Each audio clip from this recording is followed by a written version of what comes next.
ఒకడు బీజేపీ వాడు ఒళ్ళు కొవ్వెక్కి మాట్లాడతాడో భారతదేశంలో ఉన్న ప్రజలు మొత్తం మోడీ కాలు మొక్కాలని. ఎందుకు మొక్కాలరా? అంతర్జాతీయ మన పరుగు తీసేసినందుక, అమాయకమైన ప్రజల సావుకి కారణమైనందుక ఎందుకు మొక్కాలి?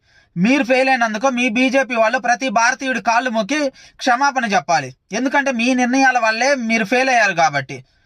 మన సైనికులు మీరు తీసుకునే నిర్ణయాల వల్ల సైనికులు బలయ్యారు కాబట్టి మీరు క్షమాపణ చెప్పాలి. అర్థమైందా?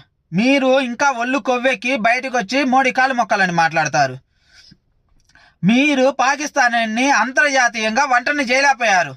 పాకిస్తాన్కి ఆల్రెడీ IMF నుంచి నిధులు వచ్చినాయి. పాకిస్తాన్ చేసిన ఎదవ పనికి పాకిస్తాన్ వంటను చేసి పాకిస్తాన్ దోషిగా నిలబెట్టలేకపోయారు. మీరు కనుక దోషిగా నిలబెట్టి ఉంటే వాళ్ళకెందుకు ప్రపంచ బ్యాంకుల నుంచి నిధులు వస్తాయి. మీరు ఫెయిల్ అయ్యి ప్రతి దాన్ని తీసుకొచ్చి భారతదేశంలో ఉన్న ప్రజలకి మతాలకి రుద్దుతూ ఉంటారు. మీ నిర్ణయాల వల్ల మీరు ఫెయిల్ అయినందుకు మీరు మొక్కాలి కాళ్ళు.